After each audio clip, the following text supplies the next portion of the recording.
En même temps, voilà. Canadair, John Tesla l'entraîne et sera au sulky. Alors c'est quelque chose, hein, ce cheval. Ouais, c'est un très bon Ah cheval. ouais. Ouais. Il a beaucoup de moyens. Il a été disqualifié dernièrement après enquête, alors qu'il avait fait une faute en début de course. Les commissaires sont revenus sur cette faute parce qu'il est revenu jouer les tout premiers rôles après. Bon, c'était la mire, comme on dit, une magnifique impression laissée ce jour-là sur l'hippodrome d'Amiens. Ce cheval a couru seulement 4 fois pour 2 victoires, Reims, Amiens, et une deuxième place en débutant au Croisé-la-Roche, en étant battu par Coco Flanel, qui est un bon cheval de l'écurie de Guillaume Moinon, un cheval qui a beaucoup de fond. Pour des débuts, être battu par Coco Flanel, c'est pas honteux du tout. Le voici, numéro 11, grand favori, Canadair à 1,40 €. Et il est muni d'une barre pour être un peu plus à l'aise dans les virages. Lui qui vient de courir 3 fois sur des parcours un peu plus petits à main droite, avec des plus petits rayons. Reims et Amiens. Vous découvrez les partants, du coup les cotes des autres sont beaucoup plus élevées. Le 6, Coach de Noyelles, est à 50 contre 1, alors qu'il a quand même obtenu des bons résultats. C'est un cheval qui a du train. Chemsak Vedakel, numéro 8, a sa chance. Il vient de faire une très bonne rentrée, 5,10 €. C'est le deuxième favori. Le Canadair a vraiment fait grosse impression. Et tout le monde l'a remarqué. Ce fils de Mono du Corta. Audrey est en train de prendre des infos auprès de John Tesla, qui est son entraîneur driver. C'est un cheval assez facile dans son allure, parce qu'on voit qu'il n'a aucune protection au niveau des jambes, que ce soit aux postérieurs ou aux antérieurs. Pas de protège-genoux, pas de bottines, pas de cloche. Il trotte nature. Il a quand même un enraînement et une barre donc pour l'aider à bien prendre les virages, parce qu'il ne devrait pas trop poser de problème ici à la Capelle quand même. Jean-Philippe, je vous ai vu, enfin vous m'avez vu plutôt prendre des infos à côté de Dion Teslar qui ne parle pas français, donc je vous ai épargné l'interview en anglais en direct. Yes. Concernant sa dernière sortie, il m'a dit c'est complètement de ma faute. Voilà, le cheval a tapé dans une roue, donc c'est pour ça sa longue faute. Il a quand même, je ne sais plus si on a vu la course de rêve, il avait quand même très très bien tenu sa partie ce jour-là. Le cheval reste en parfaite condition. Il devrait être encore en plus beaucoup plus à l'aise sur une grande piste comme celle de la Capelle par rapport à l'hippodrome d'Amiens. Donc voilà, tous les feux sont ouverts le concernant. S'il ne commet pas de bêtises durant le parcours, il n'y a pas de raison qu'il ne puisse pas renouer avec le succès. Voilà, une petite erreur de drive la dernière fois, elle disait son driver, donc il ne faut pas en tenir rigueur à Canadair. Il va être très difficile à battre s'il fait ce qu'il est capable de faire aujourd'hui. Un cheval costaud, hein, il est assez beau, une belle tête. Bon, il n'y a pas que lui dans la course quand même, on va parler un petit peu des autres. Chemsak Vedakel, numéro 8, a été longtemps absent. Il a fait une bonne rentrée sur la piste de Rouen-Maucanchy. On ne l'avait pas vu depuis le mois de décembre. Regardez cette course de rentrée de Chemsak Vedakel. Tiens, il y a des bruits bizarres. La course était remportée par Mathieu Mottier et Chic Morinville. Chemsak Vedakel était bon deuxième en 16-8 sur la longue distance de Maucanchy. Il n'avait pas couru depuis le mois de décembre à Cagnes où il avait gagné. Il a gagné aussi à Abi, ce cheval. C'est un fils de Cocktail Jet et Juppy qui a bien encaissé cette course de rentrée. A sa chance pour jouer les premiers rôles. Maintenant, les parieurs lui préfèrent très nettement Canadair. La Kazakh de l'écurie courant.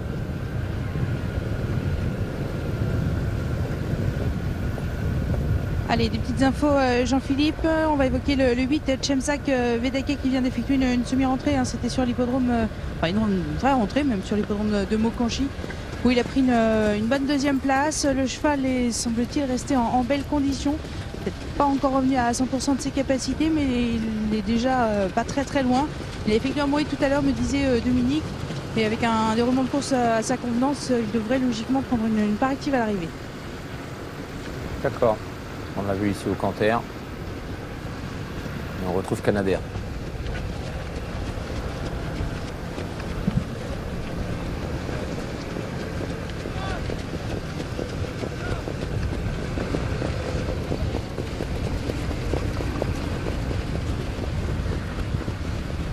il va pas très vite, mais c'est bien pour Canadair. Alors concernant les autres, on essaie de trouver des outsiders. Là, Scripton est déféré des 4 pieds pour la première fois, entraînement de Jean-Marc Chéneux. Il reste sur une bonne 3e place pour sa rentrée sur l'hippodrome de Saint-Omer. Il avait bien fini en compagnie de Courtney Vizet qui porte le numéro 7 aujourd'hui.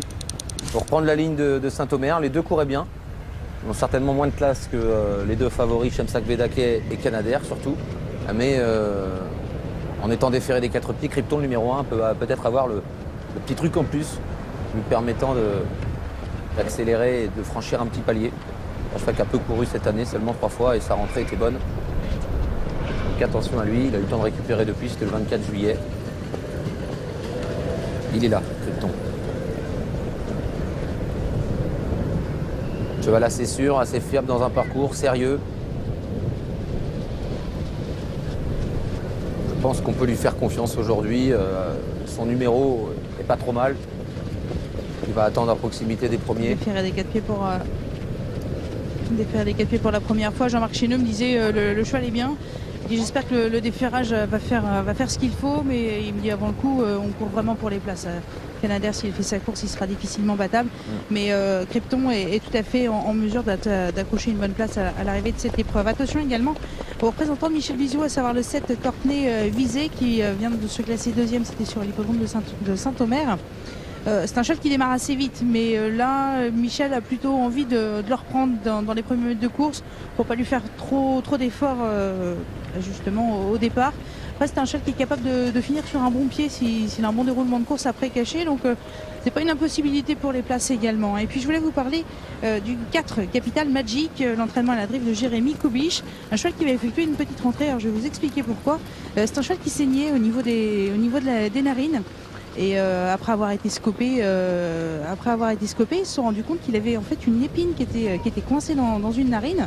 Donc forcément, il devait quand même souffrir un petit peu. Donc tout est rentré dans l'ordre. Le cheval est beaucoup mieux depuis, bien évidemment.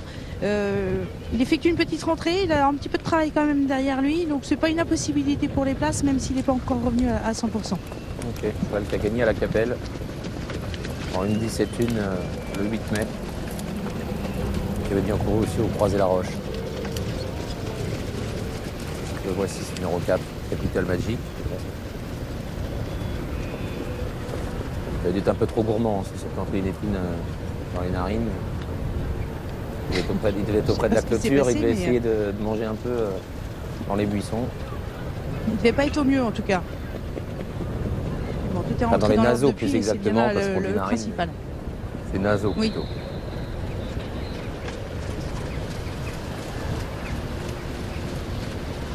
Cogenoyel reste sur une victoire, il est à 40 contre 1. C'est un cheval qui manque de vitesse. Il restait sur toute une série de disqualifications. Il a gagné en 1,16,3 sur ce parcours le 4 août. C'était il y a 8 jours. Attention quand même, parce qu'il est venu gagner au train. Il va certainement se retrouver un peu loin en début de course parce que, comme la dernière fois, il est complètement pris de vitesse au départ. Mais c'est un cheval qui a de la classe. Aujourd'hui, il me fait moins confiance parce que court ferré. Christopher Nicole est à son sulky. Alors qu'il était déféré des 4 pieds la dernière fois. Avec Pierre-Yves Verva.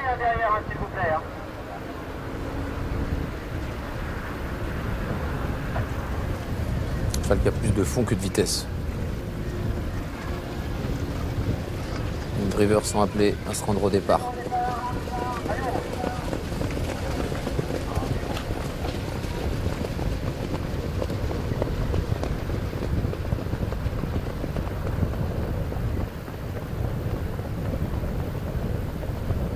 « 1,70 pour Canadair, 3,60 pour Chemsak Vedake,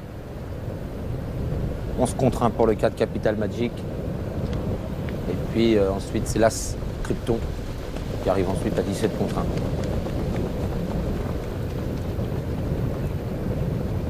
Sous les ordres.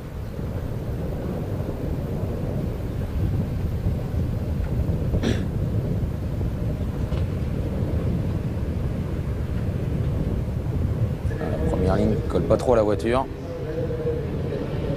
L'As est bien parti, Krypton, avec le numéro 2, Câlin de Fourche, sur le 8 au galop. Kshemsak Vedake est au galop.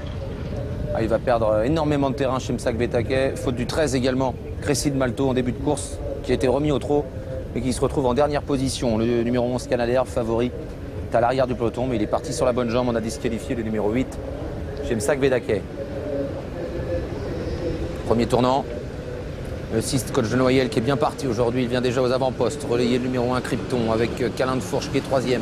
À l'extérieur, le 4, Capital Magique, qui est en 4e position. Il accélère devant le numéro 9, Clovis Desvaudes. Ensuite, on note la présence du numéro 10, Créon du Goutier. Et beaucoup plus loin, il y a le 5, Cornelius, accompagné par le numéro 7, Courtenay Vizet. Canadair est toujours à l'arrière du peloton avec Cressy de Malto et 4 Bottes, le numéro 12. Ils vont bientôt passer devant les tribunes. Christopher Nicole à l'avantage avec le numéro 6, Coach de Noyel. L'As Krypton en 2e position. Le 4, Capital Magic est 3e Néo-Vent devant Clovis Desvaudes, le numéro 9. Et le 2, Câlin de Fourche, qui patiente à proximité des premiers en 5e position. Ensuite, il y a le 10, Créon du Goutier avec à la corde Claudius de Bouteau. Et voilà le numéro 11, Canadair, qui quitte les derniers rangs, le favori, et qui vient très vite à hauteur des premiers. À un tour de l'arrivée, Canadair qui accélère et qui ne va probablement pas être contré. Même si Capital Magic accélère un peu pour avoir son dos. Capital Magic va prendre le relais de Coach de Noyel. Et voilà Canadair qui va s'installer aux commandes. En 3e position, Coach de Noyel. L'As Krypton est en 4e position devant Câlin de Fourche. Et Clovis Desvaudes côté corde, qui patiente avec Franck Ouvry sur une 5e ligne. À l'arrière du peloton, il y a 4 Bottes, le 12, avec le 7 Courtenay Vizet. Également le numéro 5 Cornelius. Bientôt le début de la ligne opposée. Canadair est venu en tête. En 2e position, Capital Magic. Coach de Noyel est 3e à une longueur devant le numéro 1, Krypton. En dedans, le numéro 9, Clovis Desvaudes, suit bien le mouvement. Alors que Câlin de Fourche, le numéro 2, est né au vent depuis un bon moment. Et il va devoir être actionné maintenant à l'arrière, faute de Cressy de Malto, qui n'était pas dangereux. Bientôt le bout de la ligne d'en face. Canadair à l'avantage, en 2e position, Capital Magic, à une de longueur, Coach de Noyel qui est toujours 3e devant l'As Krypton. Et le numéro 9, Clovis Desvaudes, qui a des ressources encore, il est 5e devant le numéro 2, Câlin de Fourche, qui a du mal à accélérer. Cornelius tente de venir en épaisseur, alors qu'à la corde, le numéro 3, Claudius de Bouteau, se faufile pour venir essayer de jouer les places.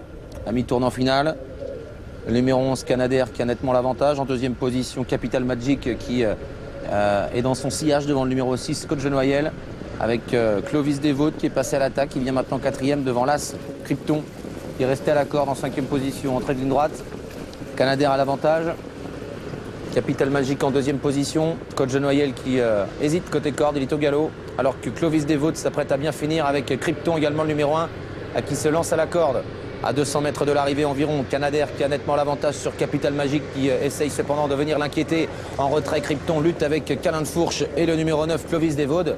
Le numéro 11, Canadair, nettement détaché dans la phase finale, devant le numéro 4, Capital Magic. Et Câlin de Fourche, le numéro 2, qui finit bien. La victoire pour le numéro 11, Canadair, c'était le grand favori de la course. Il s'impose très facilement. 2e place pour le 4, Capital Magic, devant Câlin de Fourche. Et ensuite, c'est peut-être Clovis Desvaudes, le 9, à voir avec l'As Krypton.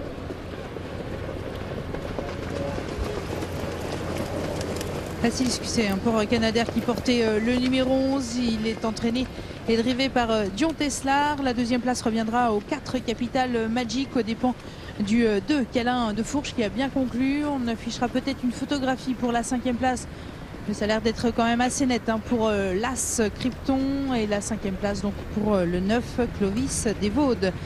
11, 4, 2, As et 9. C'est donc l'arrivée toute provisoire de notre 4e épreuve.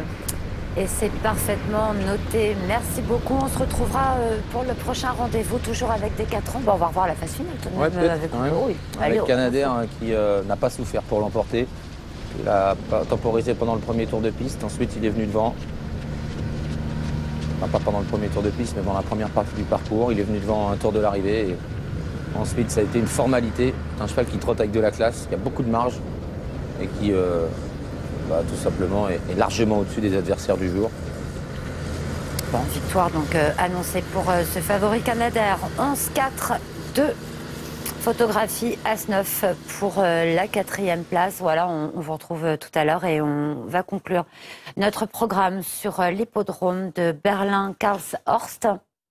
Photo développée, me dit-on. As-9, voilà.